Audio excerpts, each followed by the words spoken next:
Olá, como fazer um projeto estrutural padronizado?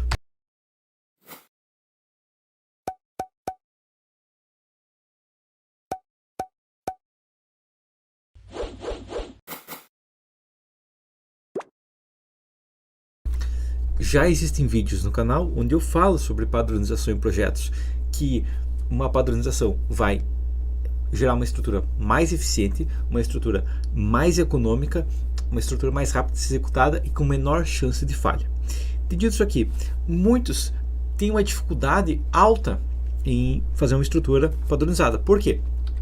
Porque é visto muito pouco padronização na faculdade, né? A gente aprende mal ou bem só concreto armado, porque concreto armado é uma das estruturas menos padronizadas que existem. Se você for ver uma obra metálica, uma obra pré-moldada e tudo mais, existe uma padronização muito grande. Só que no concreto armado ainda não existe essa padronização porque ele aceita uma despadronização, ok? Sabendo isso aqui, ele aceita, mas acaba tendo que pagar um custo ainda assim. Entendido isso aqui, quais são as regras numa obra padronizada? A primeira regra de uma obra padronizada, que é muito fácil e muitos engenheiros erram por achar que eles estão negociando com a física, é a seguinte: é a regra do isso ou menos, é o máximo e ponto. É a regra do máximo e ponto final, não tem. O que seria isso? Basicamente, imagina que você vai fazer um prédio, ok? E nesse prédio vai ser utilizado vigotas protendidas, ok? Bom, vamos imaginar que seu fabricante de vigotas protendidas te falou até 3,20 metros não precisa escoras, ok? Então, o fabricante falou até 3,20 metros não precisa escoras.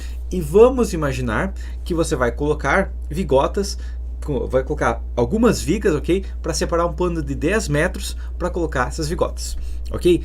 Muitos engenheiros falam o seguinte: bom, 13,20 mais 13,20 mais 13,20 dá quase 10, então eu vou colocar 13,30. Não, ok? Você jamais arredonda para cima, ok? Se você tem o vão máximo de 13,20 e você pode colocar 15 centímetros a mais ou 70 centímetros a menos, você vai colocar 70 centímetros a menos, ok? Essa é a primeira questão. Por quê? Para simplificar a execução e para seguir os limites padronizados. Então, se você quer uma obra, digamos, que essa vigota, você quer fazer ela protegida sem escoras, que vai facilitar muito, vai economizar muito fazer ela sem escoras, se o vão máximo sem escoras de 3,20, esse é o vão máximo, ponto final, é isso ou menos, ok? Sempre reduz o seu tamanho máximo, ok? Por que fazer isso? Porque muitos acham, não, mas eu vou puxar um pouquinho mais que o limite. Não, você nunca faz isso, você sempre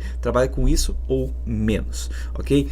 A princípio você vai pensar, vou gastar uma viga a mais, correto, mas essa viga vai ser mais leve, porque você tem 3 vigas leves ao invés de 2 vigas um pouquinho mais pesadas, e vai eliminar totalmente a escora, porque se você tentar forçar a barra, vai acabar ficando custos bem maiores, ok? O mesmo vale para vigas. Digamos que você vai trabalhar com vão máximo de 4 metros para fazer uma viga de 40. Ah, mas daí eu tenho um vão de 6 metros. Eu vou fazer 2 vãos de 3 ou um vão de 6? Você vai fazer 2 de 3, tá? É 4 ou menos, ok? Sempre isso ou menos. Nunca isso ou mais.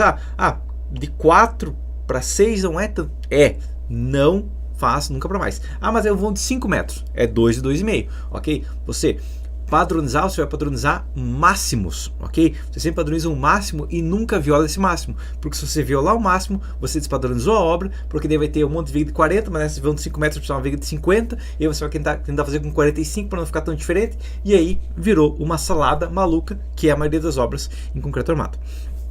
A próxima situação, tá claro, a questão aqui é que, sabendo que você vai seguir o isso ou menos, você já entendeu que vai seguir o isso ou menos, na prática, quando você for planejar, você vai pensar, não, mas se a minha vigota vence 13,20, não vou fazer 10 metros. Será que teria como fazer 9,60? Essa é a pergunta que você deve fazer, ok? Então, a segunda regra é a seguinte: não tenha medo do arquitetônico. Por que eu falo isso?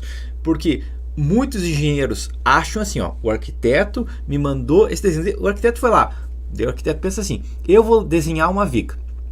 O arquiteto, muitas vezes, se tem um engenheiro estrutural junto, ele não vai ter tanto conhecimento de estruturas quanto o engenheiro estrutural, porque senão ele faria o estrutural, né? Ok? Então, o que vai acontecer é o seguinte: o arquiteto vai lá fazer essa viga, vou desenhar uma viga de 40 de altura. E daí tem muito engenheiro que olha, nossa, ele desenhou uma viga de 40 de altura. tem que ser de 40 de altura. Não necessariamente, ok? Dependendo do caso, você pode conversar, tem como fazer essa viga para padronizar toda a obra com 50, ou com 35, ou com 30? Muitas vezes não vai ser um problema para ele aquilo lá, tá? Vai ser um ajuste do arquitetônico. Você pode ajustar, você não precisa ter medo do arquitetônico, não precisa ser escravo do arquitetônico, ok? Você vai ligar para o arquiteto, ó, eu vi que na sua planta da estrutura você quer um quarto com 3,10 metros de largura. Será que ele não consegue jogar a parede 5 centímetros para o lado, que eu vou encher eixo, fica 3,20 metros e eu consigo ficar sem escoras? Provavelmente ele vai aceitar. Não vai ser, meu Deus do céu, mas vai mudar toda... Não. Vai ser um pequeno ajuste, e pequenos ajustes do arquitetônico para economizar na obra são aceitáveis, ok? Não são aceitáveis, como dificilmente vai ter um problema e vai tender a ajudar muito na obra se o arquiteto não tem conhecimento tão alto de estruturas, ok? Essa que é a questão. O mesmo vale de espessura de parede. O arquiteto desenha as paredes com 15. Vou ter que achar um tijolo de 15, vou ter que achar um tijolo que com menos um pouco dá 15. Não, você pode conversar com ele, ó, vou fazer a parede ficar com 14 no final. Sem problema, você pode ficar com 14. Só vai ser o bloco de 11,5 rebocado dos dois lados, ou bloco de 9 rebocado dos dois lados, vai dar 14. Conversa com ele, então ele não vai ter problema. Dificilmente existe um problema nisso, mas muitos engenheiros acham que é lei o que está exatamente no arquitetônico. Primeiro conversa com o arquiteto, que muitas vezes você consegue padronizar toda a estrutura de uma maneira mais fácil, conversando ali e ajustando um vão, ajustando alguma coisinha, ajustando o tamanho de um quarto, de um banheiro e tudo mais, sem mudar drasticamente a estrutura, ok? Agora, a próxima regra é a seguinte. Lembra aquela regra do isso ou menos? Pois é, a regra do isso ou menos também vai valer para o outro sentido. Como? Para mais? Não. A questão aqui é o seguinte. Imagina que você tem vãos de, sei lá, sua vigota é vão máximo de 3,20 metros. No banheiro, digamos que o banheiro tem, sei lá, 1,5 por 2,5. Se a sua vigota vencer até 3,20, não vai ser um custo considerável armar a vigota nos vãos 2,5. Ok? Então, você pode chegar no limite sempre que quiser. Essa é a terceira regra. Ok? Por que isso é importante? Porque muitos pensam, não, tem que colocar, é obrigatório, tá? Porque geralmente é, tá? Uma estrutura onde as vigotas vencem o vão menor tende a ser globalmente mais econômica, ok? Mas num vão de 1,5 por 2,5, qualquer vão é econômico. Então, se você, por uma concepção estrutural, colocar vigotas vencendo vão maior do que o vão menor, se colocar no vão maior, desde que esteja dentro dos limites e facilite a obra, é o mais econômico, ok? Não vai ficar mais caro necessariamente, ok? Muitas vezes você pode até tirar algumas vigas, né? Porque nesse vão aqui você vai ter, digamos, vão 2,5, você coloca as vigotas vencendo 2,5 e na parede do 1,5 você pode fazer uma viga chata ou pode fazer uma vigota dupla ao invés de fazer uma viga mais, dependendo do caso. Tem que analisar o arquitetônico, estrutural e tudo mais, mas é uma questão que, dependendo do caso, vai compensar, correto? Dependendo do caso, vamos imaginar, por exemplo, essa planta aqui, ó, tá? Essa planta aqui, vamos imaginar que eu tenho uma viga mestra aqui e as vigotas são nesse eixo. Eu poderia colocar uma viga chata nessa região aqui, ó, e armar a vigota nesse eixo com a parede em cima da viga, tá? Da vigota. A vigota também vem vão daqui até aqui, imaginando que esteja dentro de 3,20 metros, não tem problema se for 3,20 metros. Se for 3,40, usa 3,40. Se for, sei lá, 2,90, os 2,90 vai depender do seu fabricante e dos limites, tá? Muitas vezes acontece que você vai ligar, isso tem que ligar, tá? Porque é a quarta regra. Você tem que saber os limites. Ok? Então, digamos que você vai ter um fabricante de vigota e tavela, ok? Uma lajinha de vigota e tavela, vai ser um fabricante que vai fazer. Você vai ligar para ele e perguntar: quanto que custa o metro quadrado da laje? E pronto, ele vai falar: não, se for um vão normal, até tanto, passou disso, fica mais caro. Daí você vai perguntar: o que é um vão normal? Tá? Porque vão normal não existe, né? Tá? Então ele fala: não, é para vãos até 3,80 metros. O custo é, sei lá, R$50 o metro quadrado. Passou disso, para cada metro a mais custa R$10 a mais o metro quadrado. Ok? Você sabe, opa, então o meu vão máximo aqui que eu quero trabalhar é 13,80. Ok? Não é porque eu falei 13,20 antes. Não, se ele falou 13,80, é 13,80. Ok? Anota e segue essa regra. Entendido? Tá? Além disso, seguindo a regra de você já saber as informações. Okay? Porque o que seria mais aqui? Seria também você pré-dimensionar a estrutura, tá? Já tem vídeo meu falando. O que é um pré-dimensionamento? Pré-dimensionamento é um chute? Não. Um pré-dimensionamento é um dimensionamento prévio, ok? Então você pensar, bom, eu tenho uma viga de 4, vou trabalhar com as vigas com 4 metros de vão. Vou trabalhar mesmo 4 metros? Não, primeiro, vamos lá. eu vou ter uma laje vencendo o vão no máximo 380. Então, eu tenho uma laje com uma área, cada viga vai ter uma área de influência de 380. Qual que é o vão máximo que eu consigo vencer com essa viga? Porque antes de você lançar, você pensa, opa, uma viga de 40 de altura. Quem sabe, quando eu calcular, não vai dar que vai ser só uma viga de 360 que vence vão? Ou, se eu trabalhar com a viga contínua, será que eu não consigo usar 4,5 metros? Ou nos vãos internos, vãos extremos 4,5 metros, vãos internos 5 metros? Ok? Pode acontecer. Então você vai pré-dimensionar, ou seja, você vai fazer o dimensionamento previamente, ok? Consequentemente, você já vai ter anotado, você vai anotar, opa, a viga tal vai dar 4,30 metros. Opa, então é 4,30 metros. Não, você vai calcular o seu caso e anotar, porque pode ser diferente dependendo de cada caso. Pode ser 4 metros, pode ser 3 metros, pode ser 6 metros, vai depender do que você escolher com base, baseado no que é fácil, que é a próxima regra. Você vai analisar o que é mais fácil de ser executado, o que tem mais experiência de ser executado. Por que eu falo isso? Imagina que você trabalha numa região onde a laje treliçada é padrão. E aí você pensa, não, mas a laje, isso é uma laje nervurada, eu consigo economizar ali 5% do material. Talvez, mas se a laje treliçada é padrão, não compensa, ok? Porque você vai ter que treinar pessoas para isso. Então, tenta trabalhar também com o que está dentro do comum, comum não, mas o que já existe experiência de ser executado, a não ser que compense muito treinar uma pessoa, ou equipe, para executar uma coisa que eles não têm tanta experiência, ok? Bom, próxima situação que a gente tem é o seguinte, não mude de ideia, ok? É uma regra específica, mas é uma questão que eu já tive vários alunos que tiveram dificuldade com isso. Qual que é a regra não mude de ideia? A regra não mude de ideia é a seguinte: vamos imaginar que você determinou que sua laje de vigota, tabela, tudo mais, o vão máximo que você vai trabalhar é 3,80 metros. Ok? Então você determinou, você conversou com tudo mais, determinou que é o mais econômico, você vai fazer o seguinte: 3,80 metros. Só que muitos têm dificuldade, que é, não, mas aqui deu 4 metros. Não, tá? Ou, não, mas no andar de cima eu vou fazer uma maciça, quem sabe? Não. Tá? Você vai criar um padrão da sua obra e você vai repetir esse padrão. Você não vai mudar para uma laje maciça em outro andar, você não vai mudar para uma laje nervurada em outro andar, você não vai ficar fazendo um mundo de transição em outro andar, você não vai mudar a ideia. Você não vai, não, mas aqui eu vou fazer laje em X e depois no outro andar eu acho que fica mais legal laje em Y. Não, você não vai mudar de ideia no seu projeto, ok? Você começou pensando, eu vou fazer um prédio com lajes treliçadas, com no máximo 3,80 metros, com as vigas de 14 por 40, com os pilares, sei lá, as vigas de 14 por 40 e os pilares sejam também de 14 por 40. Depende da altura do prédio, ok? Ou vai ser, onde tem pilar vai ser 19 por 40, ok? Tá, mas criou um padrão.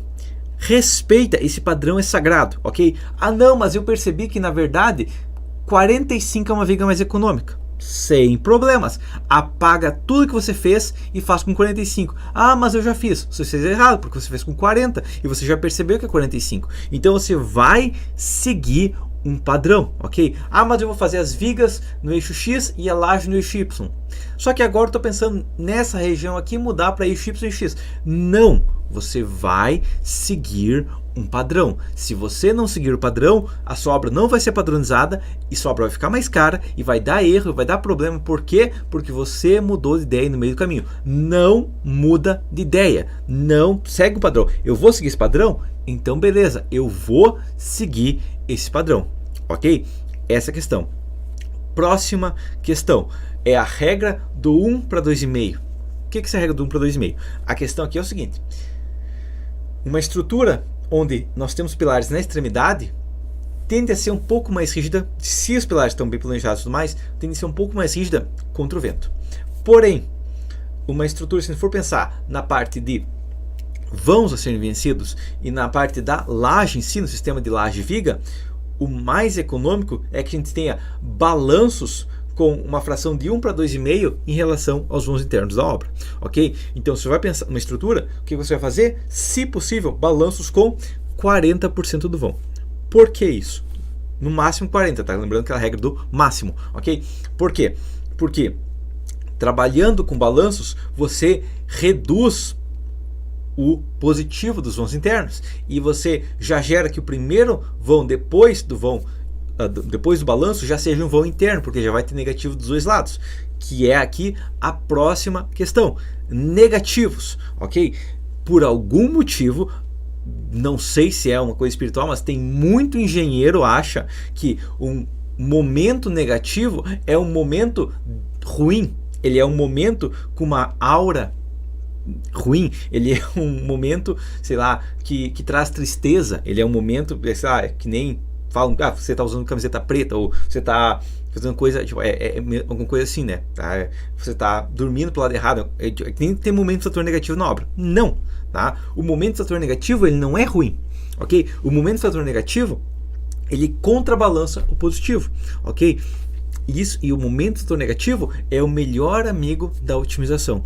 Por que eu falo isso? Porque o momento fletor negativo reduz em até 80% as deformações, ok? O momento fletor negativo reduz em até 80% as deformações. Ou seja, sabendo que a nossa inércia é a altura ao cubo, ok? A gente vai ter o quê? A gente vai ter que uma viga de 40 centímetros de altura contínua, tá? Vai acontecer o quê? Vou pegar aqui, ó, até para calcular isso aqui certinho, tá? Eu tenho uma viga de 40, ok? Como eu sei que é 80%, então é 1 dividido pelo que falta de 80%, que é o 20%, ok? Elevado na 1/3. Isso aqui elevado a 1/3, ok? E eu multiplico isso aqui por 40. Então, uma viga de 40 centímetros engastada perfeitamente. Mas não vou conseguir perfeitamente. Tá, talvez não meio termo. Mas uma viga de 40 centímetros de altura, engastada perfeitamente, é tão eficiente quanto uma viga biapoiada de 68 centímetros de altura na deformação. Ok? Anota isso aqui, porque é uma coisa importante. Ok? Então, se uma viga com 40 de altura, se tem um truquezinho para fazer uma viga de 40 de altura funcionar como uma de 68, você vai usar? Com certeza, porque você quer ter uma estrutura eficiente, ok? Porque estrutura padronizada, eficiência é parte da padronização, ok? Então, vigas contínuas, lajes contínuas, tudo contínuo vai gerar uma estrutura muito mais econômica, ok? Porque você vai poder fazer vigas menores e com uma resistência adequada, trabalhando em continuidade. Mesmo que fosse, sei lá, só o dobro, porque na verdade é 5 vezes, tá? Você pode pegar a fórmula da flecha de uma viga biapoiada, fórmula da flecha bem gastada, aplica a mesma carga, aplica o mesmo vão, você vai ver que vai ser 5 vezes menor, ok? Mas se fosse, sei lá, metade, 0,5 na 1/3, ok? Elevado isso aqui na 1/3, multiplicado por 40, uma viga com... multiplicado por 40 não, vai ser... Então vai ser 2 elevado a 1/3, né? Porque vai ser é como se fosse só o dobro da resistência, né? Elevado a 1/3, multiplicado por 40, ainda assim é uma viga de 50, ok? Uma viga de 50 com uma viga de 40 com a inércia de uma viga de 50, muito mais eficiente, ok? Além disso, os negativos vão padronizar sua estrutura, aumentando, reduzindo a taxa de aço embaixo por aumentar em cima, tá? Muitos acham, mas negativo eu rotulo e eu tiro a armadura negativa, correto? Você joga ela para baixo, você não tira ela, ok? Se você padronizar a estrutura, vai acontecer o quê? Ao invés de ter 3 barras de 16 embaixo, você vai ter talvez 2 de meia embaixo e 3 de meia em cima, no negativo apenas, né? Não fora fora, mas só no negativo, e você vai ter uma economia, entendido? Ok? Próxima questão. Pula seção, pula diâmetro. O que é isso? A questão da padronização também, talvez você não consiga uma estrutura perfeitamente padronizada, né? Porque uma estrutura perfeitamente padronizada é uma estrutura em que, digamos, todas as vigas da estrutura tem 14 por 40. Talvez você não consiga isso. A próxima questão é o pula seção, pula diâmetro, que é o quê? É o seguinte, você tem uma viga de 40, você vai fazer uma seção maior que isso porque não está resistindo, você pula a próxima seção e pega uma seção bem mais robusta, ok? Para diminuir a quantidade de seções, ok? Então, uma viga de 40 não passa. Quem sabe eu vou tentar uma viga de 45. Não, pula 45, vai para uma seção bem maior, tipo uma seção de 60. Ok, então uma viga de 40, ou se 40 não passa, uma viga de 60. Mas vai dar uma diferença muito grande. Com certeza, você quer uma estrutura onde as vigas têm uma diferença considerável para não dar confusão na obra. Essa faz aqui para uma viga de 40 ou de 45?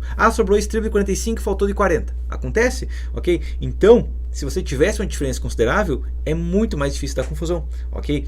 Então, você vai pensar, você vai pular seções para padronizar a estrutura, ok? Deve acontecer o quê? Você vai ter, digamos, viga de 40, depois só viga de 60, ok? E a outra questão que tem que ir voltando lá para a regra de isso ou menos, isso ou mais, é o quê? Que se a sua seção é de 40, A sua seção base, a seção padrão é o mínimo, é a menor seção que você vai trabalhar. Você nunca vai trabalhar com menos, tá? Por mais que, mas aqui uma viga de 30 passaria, ok? Talvez passe, mas você criou um padrão de 40 centímetros, ok? Então, talvez você pode criar se você for criar alguma coisa abaixo, tem que ser uma coisa que compense muito abaixo, como por exemplo, mas nesse caso passei uma viga chata, que não precisa de caixaria adicional. Opa, aí sim a gente está conversando. Ou aqui passa uma vigota dupla, que nem precisa de viga. Opa, aí sim a gente está conversando. Agora, fazer direto, fazer uma viga de 40, eu padronizei 40, eu pensei 40, eu anotei 40, eu estou dizendo que é a viga de 40, que é o padrão da minha obra, mas aqui eu vou fazer uma de 30. Não! Você padronizou 40, não muda de ideia, ok? Essa é a regra, beleza?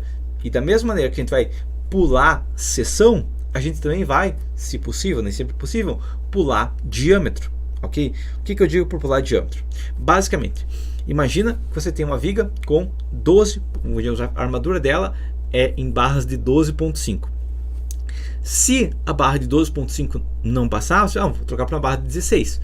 É uma opção, mas o que você pode fazer em vez disso é pular uma barra, ok? Por quê? Porque se você reduzir a quantidade de barras diferentes na sua obra, você vai reduzir a perda total. Por que eu digo isso? Vamos dizer, 12.5 não passa. Quem tentei com 3 de 12.5 não passa. 4 de 12.5 não passa, pula para 2 de 20, ok? Mas é uma barra muito grossa, ok? Mas onde a barra de 12.5 não atende, você em vez de pular para 16, você pula para de 20, vai acontecer o quê? Que as vigas normais vão ser atendidas por uma barra e as vigas bem mais robustas conseguem ser atendidas. As vigas que seriam atendidas por uma barra de 16 podem ser atendidas com uma barra de 20, tá? E talvez uma viga que precisa de 25, se você forçar ali mesmo mais barras, uma barra de 20 ainda passa. Então você pode criar algumas barras padrão na sua obra. Digamos, na minha obra eu vou trabalhar com a barra de 5 e depois da barra de 5 eu vou trabalhar com a barra de 8, não vou usar de 10, vou dar 12.5, não vou usar 16, vou usar de 20. Dependendo do caso, compensa. Tem que analisar. Mas qual que é o custo dessa barra? Não, uma barra de 12.5 aqui na minha região é muito cara. Então talvez você use 5, 8, 10 e 16 e não use a de 12.5 se a de 12.5 for cara na sua região. Ok? Que daí a questão lá que a gente falou antes de conferir os custos dentro da sua região. Entendido? Essa que é a questão em uma obra padronizada, beleza?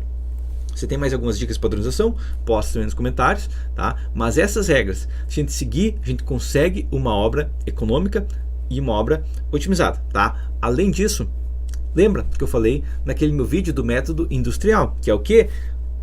A obra mais otimizada possível é um galpão. Então, por mais que os arquitetos façam piada da gente que a gente faz a obra parecer um galpão, a gente faz a obra parecer um galpão. Existe um motivo que a gente faz piada, tá? E a gente fala que as obras deles parecem uma florzinha. Mesma coisa, ok? A questão é, você tem que pensar, isso aqui seria feito no galpão? Se não seria feito, você está gastando à toa, ok? Que é aquela questão, como que são os pilares do galpão? Os pilares do galpão são sempre virados para dentro, tá? E os pilares do Itão sempre virados para dentro também. Mesma coisa, na sua obra é o ideal, entendido? Essa é a mesma questão que você vai seguir. Beleza? Mas por enquanto seria isso. Até a próxima.